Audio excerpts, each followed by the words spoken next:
আজকের আলোচনার বিষয় হলো মাযহাব চারটি কেন, মাযহাব মানতে হবে কেন, তারপরে মাযহাব মানার প্রয়োজনীয়তা কেন। কোরআন এবং হাদিস থেকে তো আমি মানবো, কোরআন এবং হাদিস মানবো, তাহলে আমি কেন মাযহাব মানতে যাব? আবার কিছু কিছু মানুষ মাযহাবের হুকুম কি, মাযহাব মানার প্রয়োজনীয়তা কেন, মাযহাবের অর্থ কি, এই সব সম্পর্কিত বিষয় নিয়ে আজকে আলোচনা করবে ইনশাআল্লাহ তাআলা। এজন্য যারা ভিডিওটা দেখতেছেন মনোযোগ সহকারে শেখার নিয়তে, দ্বীন প্রচারের স্বার্থে, এবং আপনি শিখবেন, আপনার অপর ভাই শিখবে, এই নিয়তে সকলে ভিডিওটা দেখবেন ইনশাআল্লাহ। আজকের পর্বে আলোচনা মাযহাবের পরিচিতি। গত পর্বে আলোচনা করছিলাম মাযহাব চারটি কেন, মাযহাব মানব কোনটি। এই পর্বে আলোচনা মাযহাবের পরিচিতি। মাযহাব শব্দটি হলো আরবি শব্দ। এর বাংলা অর্থ কি?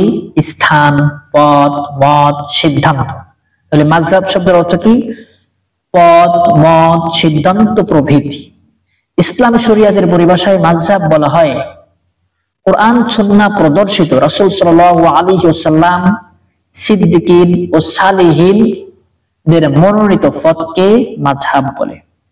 বিষয়টা পরিষ্কার? কোরআন সুন্নাহ প্রদর্শিত রাসূল সাল্লাল্লাহু আলাইহি ওয়াসাল্লাম ও সিদ্দিকিন, শুহাদা, সালিহিনদের মনোনীত পথকে কি বলে? মাযহাব। যাই হোক, কোরআন হাদিসে বর্ণিত বিদ্যমান সুবিন্যস্ত ও সংকলিত রূপ এর নাম ফিকহ। ফিকহ কিন্তু একটা মাযহাবের অংশ, যা রাসূল সাল্লাল্লাহু আলাইহি ওয়াসাল্লাম, সাহাবায়ে কেরাম শিখিয়েছেন, তাবিঈনগণ শিখিয়েছেন, পরবর্তীগণও শিখিয়েছেন। এটুকু তো বুঝতে করার অসুবিধা নাই। যার অপর নাম হলো মাযহাব। এই যে ভালো করে বুঝবেন, রাসূল সাল্লাল্লাহু আলাইহি ওয়াসাল্লামের বলা কথা, আল্লাহ তাআলার কোরআন এবং আল্লাহ তাআলার জিবরিলের মারফতে যতগুলা কথাবার্তা যা কিছু হয়েছে, এই সব কিছু সংকলিত একটা রূপরেখার নাম হলো কি? মাযহাব। ঠিক আছে? এই সংকলিত একাধিক মাযহাবের মধ্য থেকে বর্তমান পর্যন্ত কেবল চারটা মাযহাব সংকলিত স্থায়িত্ব ও আমলযোগ্য পেয়েছে। কারণ কি? তার কারণ হলো যতগুলা মাযহাবের ইমাম আসছে, যতগুলা মুফতি সাহেব আসছে, যারা এই ইসলাম ধর্ম সম্পর্কে গবেষণা করে করে মাসলা মাসাইল সুন্দর করে মানব জীবন চলার ক্ষেত্রটা সুন্দর করে দিয়েছে, এর মধ্যে যতগুলা ইমাম আসছে, আস্তে আস্তে আসার পরে বর্তমান সময় পর্যন্ত আমরা চারটা মাযহাবের ইমামদের কিতাবগুলা সংরক্ষিত অবস্থায় পেয়েছি। তার মধ্যে চারজন ইমাম। ইমামে আজম আবু হানিফা রাহমাতুল্লাহি আলাইহি, যিনি জন্মগ্রহণ করছিলেন 80 হিজরিতে এবং মৃত্যুবরণ করছেন 150 হিজরি সনে। এরপরে ইমাম মালিক রাহমাতুল্লাহ আলাইহির জন্ম। ইমাম মালিক রাহমাতুল্লাহ আলাইহি জন্মগ্রহণ করেন হচ্ছে 94 হিজরিতে এবং উনি ইন্তেকাল করেন 179 হিজরি সনে। ইমাম শাফি রাহমাতুল্লাহি আলাইহি, যিনি জন্মগ্রহণ করেছেন ইমামে আজম আবু হানিফা রাহমাতুল্লাহি আলাইহি মৃত্যুবরণ করার পরে, ইমাম আবু হানিফা রাহমাতুল্লাহি আলাইহি মৃত্যুবরণ করেন 150 হিজরি সনে, আর ইমাম শাফি রাহমাতুল্লাহি আলাইহি জন্মগ্রহণ করেন 150 হিজরি সনে, আর ইনি ইন্তেকাল করেন 204 হিজরি সনে। ফিকহে হাম্বলি রাহমাতুল্লাহি আলাইহি, ইনি জন্মগ্রহণ করেন 4 নম্বর ইমাম। ইনি জন্মগ্রহণ করেন হচ্ছে 164 হিজরি সনে আর মৃত্যুবরণ করেন 241 হিজরি সনে। ইমামে আহমদ ইবনে হাম্বল রাহমাতুল্লাহি আলাইহি। এই চারজন ইমাম, এদের কিতাবাদি এখনো পর্যন্ত সংরক্ষিত এবং যুগ সমস্যার সমাধান এনাদের কিতাবের মধ্যে পাওয়া যায়। এজন্য এই চার মাযহাব মানা অতি জরুরি। মাযহাব সকল ইমাম আহলে সুন্নাহ ওয়াল জামাতের আকীদা অনুসারী, সব ধরনের ভ্রান্ত আকীদা বিশ্বাস থেকে শতভাগ মুক্ত এই চার মাযহাবের ইমামদের। এজন্য আপনি নিশ্চিন্তে নির্দ্বিধায় এই চার মাযহাব মানতে পারবেন। মাযহাব মানার অর্থ কি? এরপর আলোচনা যে মাযহাব মানার অর্থ কি। কোরআন সুন্নাত প্রক্ষত পরোক্ষত স্পষ্ট অস্পষ্ট পরস্পর বিরোধী জটিলতা বিষয়ের যথাযথ সমাধান বের করে তার উপর যথাযথ আমল করা সকলের পক্ষে মোটেও সম্ভব নয়। এজন্য একজন মুসলমানের জন্য শত শত আয়াত থেকে হুকুম বের করে আমল করা সহজ সাধ্য নয়। অনুরূপ ভাবে লক্ষ লক্ষ হাদিস ঘাটাঘাটি করে দৈনন্দিন জীবনের সকল সমস্যার সমাধান খুঁজে বের করে তার উপর আমল করা, দৈনন্দিন জীবনের সমস্যার সমাধান খুঁজে বের করে তার উপর আমল করা কারোর জন্য সম্ভব নয়। নামাজ, রোজা, হজ, যাকাত সকল হুকুম হাকাম বের করে ফরজ, ওয়াজিব, সুন্নাত, মুস্তাহাব, আদব ও মাকরুহ বা নিষিদ্ধ বিষয়গুলো অসংখ্য হাদিস আয়াত থেকে ঘেটে ঘেটে বের করে বাস্তব জীবনে এটি সহজ ব্যাপার না। এজন্য অপরাগতার জন্য বিশ্বের উলামায়ে কেরামগণ একমত হয়েছে সংকলিত ফিকাহ ও কোন একটি মাযহাব মানা ওয়াজিব করেছেন। উলামায়ে কেরামগণ সকল উলামায়ে কেরামগণ একমত হয়ে মাযহাব মানাকে ওয়াজিব লিগাইরিহি বলা হয়েছে। মানুষের জীবনে বুনিয়াদি মৌলিক 5টি বিষয় মানুষ হারিয়ে ফেলাচ্ছে, মানুষ আমল করতে অসুবিধা হচ্ছে। এজন্য উলামায়ে কেরামগণ এই 5টি মৌলিক বিষয় যাতে নষ্ট না হয়ে যায়, মানুষ যাতে ক্ষতিগ্রস্ত না হয়ে যায়, এজন্য উলামায়ে কেরামগণ নির্দিষ্ট কোন মাযহাব মানাকে ওয়াজিব বলেছেন। এই 5টি বিষয় হলো দ্বীনে ইলম, আমলে ইখলাস সৃষ্টি করা, দ্বিতীয় নম্বরে মনের চাহিদা ও ইচ্ছার উপর শরীয়তের চাহিদার হুকুমকে অগ্রাধিকার দেয়া এসব, 3 নম্বরে এমন সব বিষয় বর্জন করা যাতে দ্বীনের ক্ষতির সম্ভাবনা আছে, 4 নম্বরে হকপন্থী উম্মাহ ইসমার বিপক্ষে চলে না যাওয়া, 5 নম্বর শরীয়তের হুকুম আহকামের গণ্ডি থেকে বের না হয়ে যাওয়া। এই 5টি বিষয় যেন মানুষের ভিতর থেকে না বের হয়ে যায়, এজন্য উলামায়ে কেরামগণ বাস্তব জীবনের দ্বীন ও শরীয়তের ব্যাপক হারে ক্ষতিগ্রস্ত হবে যদি এই 5টা বিষয়ের উপরে মানুষ না থাকে। দ্বীনের বুনিয়াদী বিষয়গুলো রক্ষার জন্য উলামায়ে কেরামগণ মাযহাব মানাকে ওয়াজিব বলে আখ্যায়িত করেছেন। এই গুরুত্বপূর্ণ 5টা বিষয় যাতে মানুষের জীবন থেকে ছুটে চলে না যায়, মানুষ যেন ক্ষতির ভিতরে না পড়ে যায়, এজন্য উলামায়ে কেরামগণ বুনিয়াদী বিষয়গুলো রক্ষার জন্য এই মাযহাব মানাকে ওয়াজিব লিগাইরিল্লাহ বলে আখ্যায়িত করেছেন। মাযহাব মানা হুকুম ওয়াজিব লিগাইরিহি কুরআন ও হাদিসে সরাসরি সুস্পষ্ট সুনির্ধারিত দলিল পাওয়া না গেলেও সূরাতুন নাহল 43 নম্বর আয়াতে আল্লাহ তাআলা বলছেন, ফাসআলু আহলাল যিকরি ইন কুনতুম লা তা'লামুন।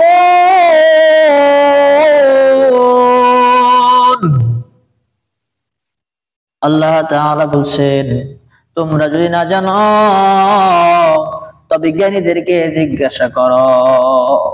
এরপর আয়াতে সূরাতুল লুকমান আয়াত নাম্বার 15 মাওলা পাক ডাক দিয়ে বলেন, তাবি' সাবিলা মান আনাবা ইলাইয়া, যারা বিশুদ্ধ চিত্তে আমার অভিমুখ হয়েছে তাদের অনুসরণ করো। এই আয়াতের ব্যাখ্যায় প্রখ্যাত তাফসীরবিদ আল্লামা বাইজাবী রাহমাতুল্লাহি আলাইহি তিনি খায়রুল ফাতওয়া খণ্ড 1 নম্বর পৃষ্ঠা 43 নম্বর পৃষ্ঠায় তাফসীরে বাইজাবীতে বলছেন, উক্ত আয়াত থেকে বোঝা যায় সাধারণ মানুষদের যে সব বিষয় জানা নাই সেসব আলেমদের থেকে জেনে আমল করা ওয়াজিব। অন্য এক আয়াতে আল্লাহ তাআলা ডাক দিয়ে বলেন, সূরাতুন নিসা আয়াত নম্বর 59, আল্লাহ তাআলা বলছেন, ইয়া আইয়ুহাল্লাযীনা আমানু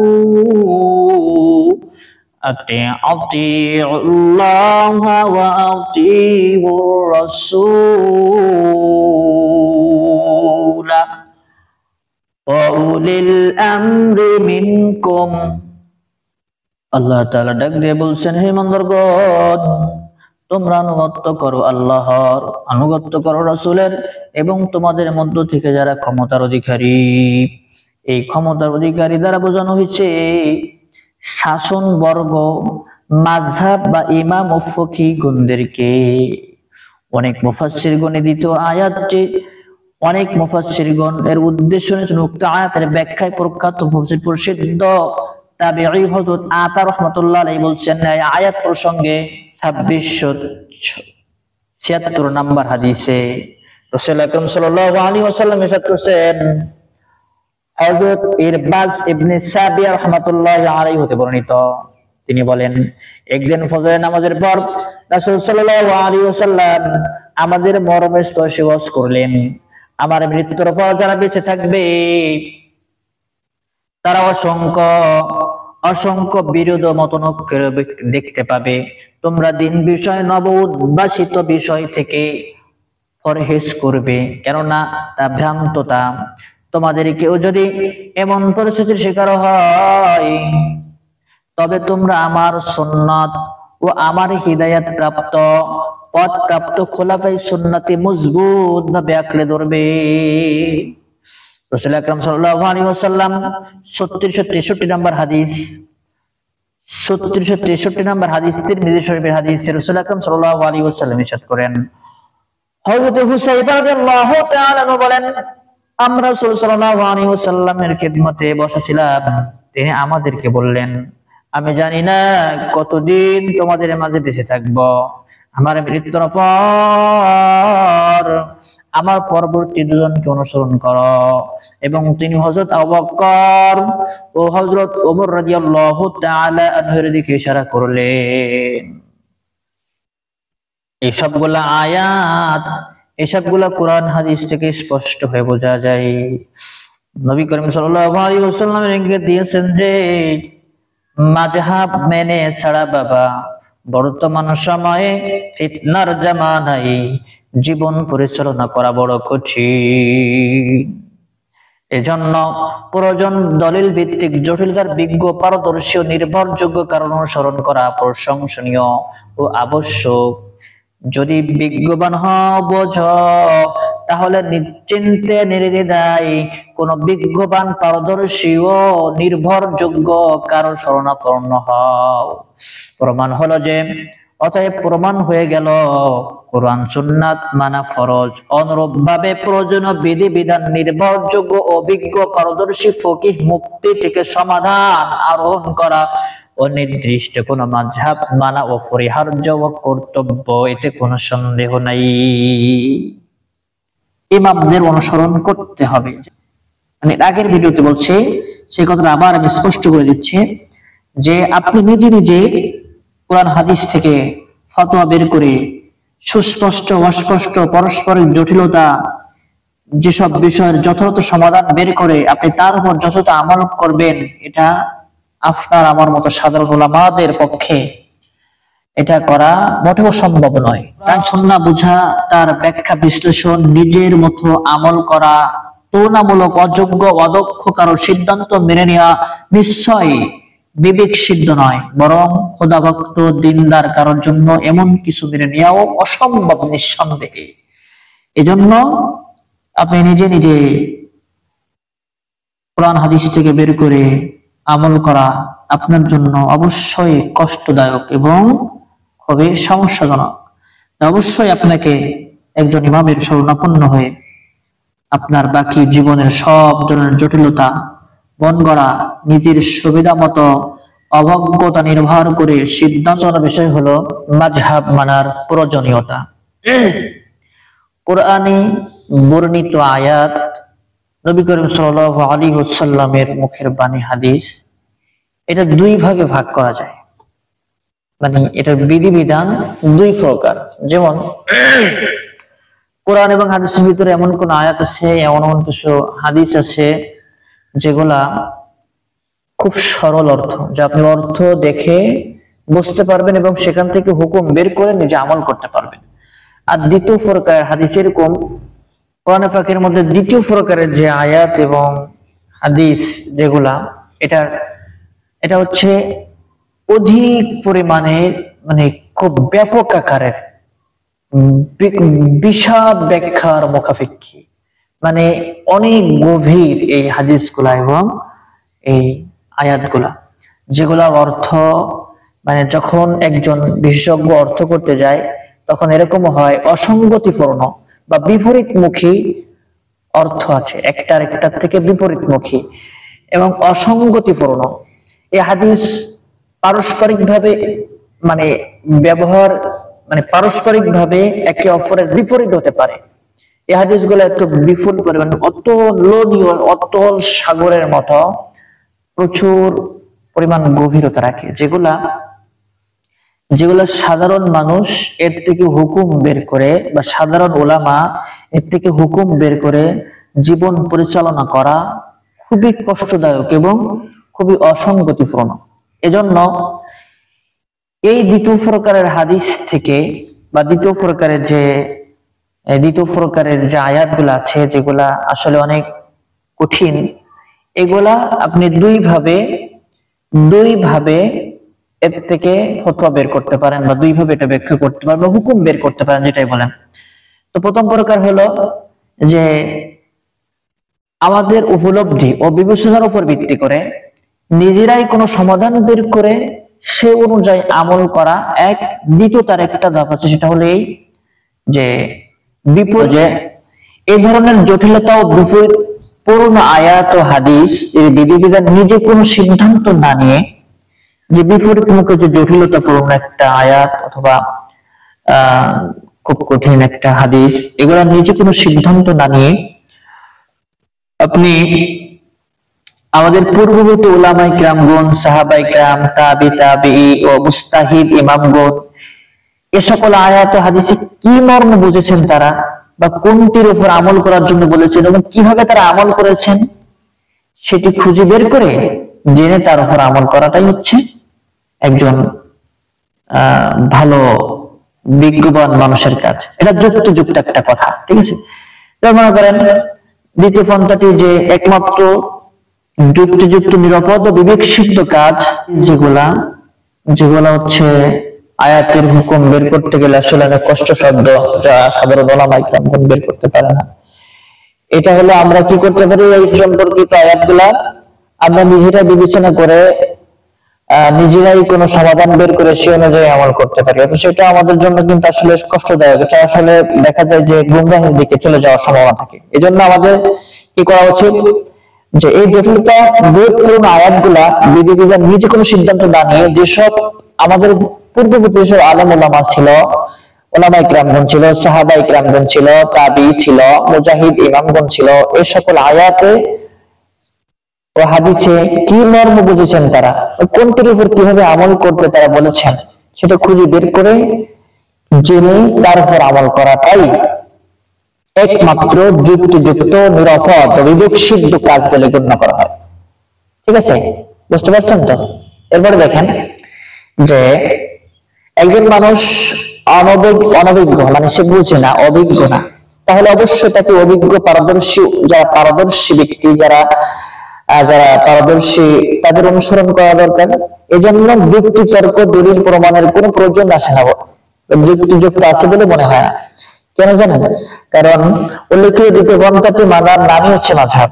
আপনি যখন হচ্ছে উল্লেখিত উপরে যে জিনিসটা আলোচনা করলাম, যে আপনি যখন নিজেই ফতোয়া বের করার চেষ্টা করবেন তখন বিভিন্ন জটিলতার সম্মুখীন আপনি হতে পারেন।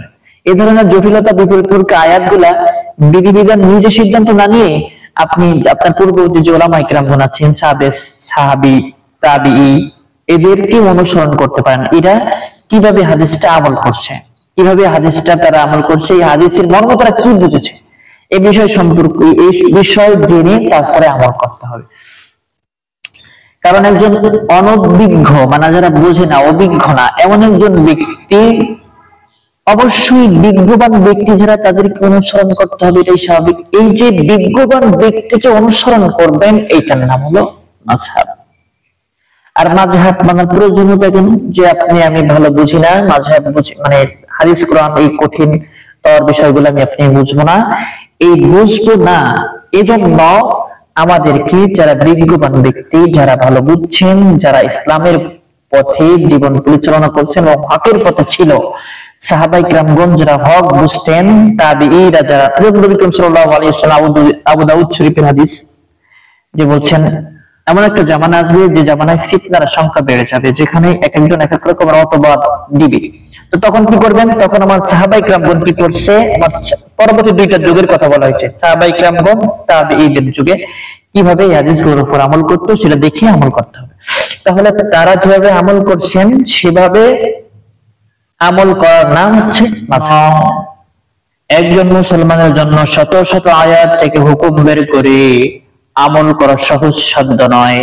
অনুরূপ ভাবে লক্ষ লক্ষ হাদিস ঘাটাঘাটি করে দৈনন্দিন জীবনের সকল সমস্যার সমাধান খুঁজে বের করে তার উপর আমল করা, দৈনন্দিন জীবনের সমস্যার সমাধান খুঁজে বের করে তার উপর আমল করা কারোর জন্য সম্ভব নয়। নামাজ, রোজা, হজ, যাকাত সকল হুকুম হাকাম বের করে ফরজ, ওয়াজিব, সুন্নাত, মুস্তাহাব, আদব ও মাকরুহ বা নিষিদ্ধ বিষয়গুলো অসংখ্য হাদিস আয়াত থেকে ঘেটে ঘেটে বের করে বাস্তব জীবনে এটি সহজ ব্যাপার না। এজন্য অপরগতর জন্য বিশ্বের উলামায়ে কেরামগণ একমত হয়েছে সংকলিত ফিকহ ও কোন একটি মাযহাব মানা ওয়াজিব করেছেন। উলামায়ে কেরামগণ বাস্তব জীবনের দ্বীন ও শরীয়তের ব্যাপক হারে ক্ষতিগ্রস্ত হবে যদি পাঁচটা বিষয়ের উপরে মানুষ না থাকে। দ্বীনের বুনিয়াদী বিষয়গুলো রক্ষার জন্য উলামায়ে কেরামগণ মাযহাব মানাকে ওয়াজিব বলে আখ্যায়িত করেছেন। এই গুরুত্বপূর্ণ পাঁচটা বিষয় যাতে মানুষের জীবন থেকে ছুটে চলে না যায়, মানুষ যেন ক্ষতির ভিতরে না পড়ে যায়, এজন্য উলামায়ে কেরামগণ বুনিয়াদী বিষয়গুলো রক্ষার জন্য এই মাযহাব মানাকে ওয়াজিব লিগাইরিল্লাহ বলে আখ্যায়িত করেছেন। মাযহাব মানা হুকুম ওয়াজিব লিগাইরিহি, কুরআন ও হাদিসে সরাসরি সুস্পষ্ট সুনির্ধারিত দলিল পাওয়া না গেলেও সূরাতুন নাহল 43 নম্বর আয়াতে আল্লাহ তাআলা বলছেন, ফাসআলু আহলাল যিকরি ইন কুনতুম লা তা'লামুন। আল্লাহ তাআলা বলছেন, তোমরা যদি না জানো তবে জ্ঞানীদেরকে জিজ্ঞাসা করো। আশা করি এটুকু বুঝতে পারছেন। পরবর্তী ভিডিওতে মাযহাব মানার হুকুম বর্ণনা করব। অবশ্যই এই ভিডিওকে মিস করবেন না, অবশ্যই দেখতে হবে, তাহলে মাযহাব সম্পর্কিত আপনার কোনো ভুল ধারণা থাকবে না। তাছাড়া আমি আগে এই ভিডিওর আগে আরো দুইটা ভিডিও নেটে আপলোড করা হয়েছে, এই ভিডিওগুলো দেখে 4টা পর্ব আমরা এই মাযহাব সম্পর্কিত করেছি। 4টা পর্বই আপনি দেখলে মাযহাব সম্পর্কিত আপনার কোনো আর ভুল ধারণা থাকবে না ইনশাআল্লাহ তাআলা। ভিডিওটি এখানে শেষ করছি। আসসালামু আলাইকুম। তাহলে মাযহাব সম্পর্কিত আপনার আর কোনো প্রশ্ন থাকবে না আশা করি ইনশাআল্লাহ। আলোচনা করব মাযহাব 4টি কেন।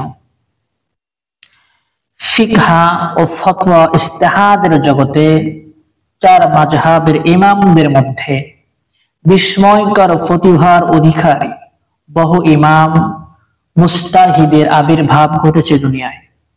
সাহাবী, তাবিঈ, তাবে তাবিঈ, ইমাম বুখারী রাহমাতুল্লাহি আলাইহি, ইমাম সুফিয়ান সাওরী রাহমাতুল্লাহি আলাইহি, ইমাম ইসরাক ইবনে রাওয়াহ প্রমুখ, এদের মতো বিস্ময়কর প্রতিভার অধিকারী অনেক মানুষ দুনিয়াতে আসছেন। সাহাবীরা আসছেন, তাবিঈরা আসছেন। তো এদের মধ্য থেকে কেন আমরা এই 4 মাযহাবের ইমামদের অনুসরণ করতে হবে, তাই না? এটা প্রশ্ন আসে কিনা? অবশ্যই আসে। এজন্য এর সংক্ষিপ্ত উত্তরে আমি বলবো যে ইমামের অনুসরণ করা হবে তার মাযহাব যে ইজতিহাদ সর্ব বিষয়ে পরিত্যক্ত হতে হবে, নীতিমালা শাখা ও শাখাগত ভাবে সমৃদ্ধ সর্বজনীন হতে হবে।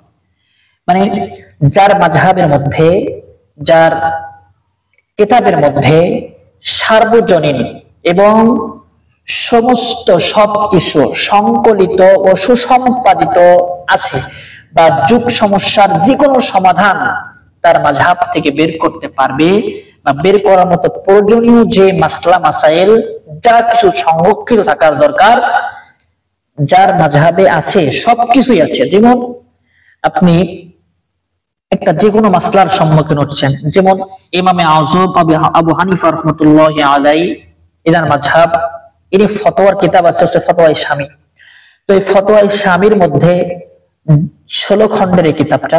তো এই কিতাবের মধ্যে ইমামে আযম আবু হানিফা রাহমাতুল্লাহি আলাইহি যুগ সমস্যা, বর্তমান যুগের যত সমস্যা যা কিছু আছে সবকিছু প্রয়োজনীয় মাসলা মাসাইল এই ফতোয়া শামীর মধ্যে আছে।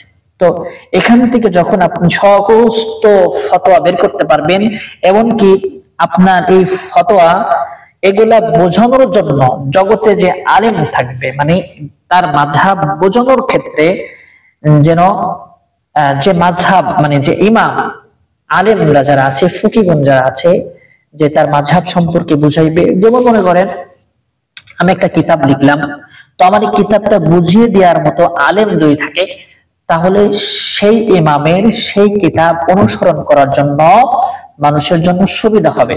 তাই এই সব ইমামদের অনুসরণ করতে হবে যার কিতাবের মধ্যে সমস্ত সবকিছু জাগতিক সবকিছু বিদ্যমান আছে, যার থেকে ফতোয়া বের করে পার্থিব জীবনে সে চলতে পারবে, আখিরাতের জীবন তার জন্য সুগম হবে। শুধুমাত্র কেবলমাত্র এই ইমামের অনুসরণ করা ওয়াজিব। কিন্তু এই 4 ইমাম আহলে সুন্নাহ ওয়াল জামাত এর মধ্যে সীমাবদ্ধতা আছে। যেহেতু আছে তাদের এই 4 ইমামের কিতাবের মধ্যে সমস্ত সবকিছু সংরক্ষিত কিন্তু কিতাব আকারে আছে, এবং এদের এই কিতাব বুঝিয়ে দেওয়ার জন্য যুগে যুগে আলেমও আছে। এজন্য এই মাযহাব মানা ওয়াজিব। আশা করি সবাই এটা বুঝতে পারছেন। আর যাদের বুঝতে অসুবিধা হবে আশা করি ইনশাআল্লাহ তারা কমেন্ট বক্সে লিখবেন। যদি এটা বুঝতে পারি নাই, আমি পরবর্তী ভিডিওতে ইনশাআল্লাহ তাআলা আপনাদেরকে মাযহাব 4টি কেন এই বিষয়ে বুঝিয়ে দেব ইনশাআল্লাহ তাআলা। আমি আরো একটু পরিষ্কার করে বলার জন্য বলতেছি যে যেমন মনে করেন আপনি যে কোনো আপনি নামাজ পড়তেছেন, তো এই নামাজটা বোঝার জন্য আপনি কিন্তু কিতাবাদি দেখে, কোরআন থেকে দেখে, হাদিস থেকে দেখে সবকিছু মিলিয়ে আপনি কিন্তু একটা ফতোয়া বের করা বা একটা মাসলা বের করা আপনার আমার মতো সাধারণ মানুষদের মধ্যে সম্ভব না। তো যারা যেসব আলেম ওলামারা এই ফতোয়া বের করে আমাদের জন্য সুন্দর করে ব্রানের মতো বানিয়ে সামনে রেখে দিয়েছে, তাই আমরা এখান থেকে এটা খেয়ে খাইতে পারি। তো আমরা যদি রান্না করে ঝাল কেটে পেঁয়াজ কেটে সুন্দর করে যদি রান্না করে খাইতাম, তাহলে আমাদের কিন্তু অনেক সময়ের প্রয়োজনীয়তা আসতো। এজন্য আমরা যে আমাদের সামনে এই উলামারা কঠোর পরিশ্রম করে, তারা দিনের পর দিন পরিশ্রম করে বুঝে আল্লাহ তাআলা তাদের হিকমত দান করেছে, সেই হিকমত দিয়ে তারা বুঝে শুনে সুন্দর করে আমাদের সামনে পরিবেশন করে রাখছে। আমরা এখন ডাইরেক্ট ফতোয়ার ভিতরে ঢুকে যাই, সেখান থেকে ফতোয়া বের করি আর আমরা আমাদের জীবনে চালাই। তো যারা আমরা ফতোয়া বের করতে পারবো না, যারা আমরা এরকম গুটে বের করতে পারবো না, তাদের জন্য মাযহাব মানা ওয়াজিব। তবে যদি আপনি নিজে কোরআন হাদিস থেকে বের করতে পারেন, কোরআন থেকে যদি আপনি বের করতে পারেন, হাদিস থেকে যদি আপনি গবেষণা করে বের করে আমল করতে পারেন, তাহলে ঠিক আছে, আপনার জন্য আপনি পারবেন। মাযহাব না মানলেও আপনি পারবেন, কোন ইমামের অনুসরণ না করে আপনি পারবেন। কিন্তু এশিয়া মহাদেশে যতগুলো আলেম ওলামা আছে, সকল আলেম ওলামা কোনো না কোনো এক মাযহাবের অনুসরণ করে। সুতরাং আমার মনে হয় যে সাধারণ মানুষ আপনারা যদি মাযহাবের অনুসরণ না করে যদি নিজে মাযহাব তৈরি করতে চান, তাহলে বিভ্রান্তির মধ্যে পড়ে যে ক্ষতির ভিতরে পড়ে যাবেন। তাই আমাদের জন্য অবশ্যই মাযহাবের অনুসরণ করা অতি জরুরি, অতি জরুরি। দ্বিতীয় প্রশ্ন, মাযহাব মানব কোনটি? ঠিক আছে, বুঝলাম মাযহাব 4টি, মাযহাবের মানতে হবে, মাযহাবের ইমামদের অনুসরণ কেন করব সেটা বুঝলাম, কিন্তু মাযহাব মানব কোনটি 4টার থেকে? একটা প্রশ্ন থেকেই যায়। তো এই প্রশ্নের উত্তর আমি বলবো, পরিশিষ্ট 4 মাযহাবের মাসলা মাসাইল অত্যন্ত সুবিন্যস্ত কিতাব আকারে সংরক্ষিত, এতে কোনো সন্দেহ নাই। তাই অসংখ্য ইমাম মাযহাব থেকে কেবল 4 মাযহাবেই মানা হবে। কিন্তু প্রশ্ন রয়ে যায় 4 মাযহাবের কোনটি মানব? তো এখানে সহজ ভাবে বলা যায় যে মাযহাব মানলেই হলো, যে কোনো একটা মাযহাব আপনি মানতেই পারেন, যে মাযহাবটা মানবেন সে মাযহাবটা মানলেই আপনি সুন্নাত আমল করতে পারবেন, সেটা সমস্যা নাই। সুন্নাত, তবে নির্দিষ্ট কোন এক ইমাম ও মাযহাব মানতে হবে, যে কোনো একটা মাযহাব আপনি মানবেন। যেমন এশিয়া মহাদেশে সহ বিশ্বের প্রায় 2 ভাগ মুসলমান হানাফি মাযহাবের অনুসরণ করে। কেন করে জানেন? কারণ এইসব এলাকায় ইমাম আবু হানিফা রাহমাতুল্লাহি আলাইহির মাযহাব ছড়িয়ে আছে। এই মাযহাবের আলেম, ফকি, বিশেষজ্ঞ ও কিতাব আকারে দেশগুলোতে রয়েছে। মানে এইসব করে অন্য কোনো মাযহাবের অনুসরণ যদি করে তাদের জন্য চলাফেরা কষ্টদায়ক হয়ে যাবে। তাই যে এলাকায় যে মাযহাবের অনুসরণ মানুষ বেশি করে, ওই এলাকার মাযহাব মেনে চলা আমাদের জন্য সহজ হবে। পরবর্তী ভিডিওতে আমি আলোচনা করব মাযহাব কেন মানবো, মাযহাবের পরিচিতি, মাযহাবের আর যত বিস্তারিত আলোচনা আছে, এটা আমি পরবর্তী ভিডিওতে আমি বলে দেব ইনশাআল্লাহ। আপনাদের যাদের যে প্রশ্ন আছে মাযহাব সম্পর্কিত, আপনারা নির্দ্বিধায় আমাকে প্রশ্ন করতে পারেন ইনশাআল্লাহ। আমি মাযহাব সম্পর্কিত এর পরবর্তী যে ভিডিওটা দেব, এই ভিডিওতে লিখব মাযহাবের পরিচিতি, মাযহাবের সংজ্ঞা, মাযহাব কেন মানবো, মাযহাব সম্পর্কিত আর যত প্রশ্ন আছে এগুলা আমি অবশ্যই পরবর্তী ভিডিও, আপনারা ডেসক্রিপশন বক্সে লিংক পাবেন, অথবা ডেসক্রিপশন বক্সে কষ্ট করে যারা না চিনতে পারবেন, আমার এই ভিডিওর শেষ যখন হবে 5 সেকেন্ড আগে আপনার পরবর্তী ভিডিও, মাযহাব সম্পর্কিত পরবর্তী ভিডিও স্ক্রিনের উপর দেওয়া থাকবে। স্ক্রিনের উপর চাপ দিলেই আপনারা ভিডিও দেখতে পাবেন ইনশাআল্লাহ। তো আমার দিনে ভাইদেরকে আমি রিকোয়েস্ট করব যে মেহেরবানি করে আপনার কোনো প্রশ্ন থাকলে অবশ্যই কমেন্ট বক্সে প্রশ্ন করবেন ইনশাআল্লাহ তাআলা, জানার জন্য, শেখার জন্য। আর আমার যদি কোনো ভুল হয়ে থাকে অবশ্যই আপনারা আমাকে বলবেন কমেন্ট বক্সে ইনশাআল্লাহ। আমি যে আলোচনাটা করলাম এই আলোচনা হচ্ছে ফতোয়া অধ্যয়নের মূলনীতি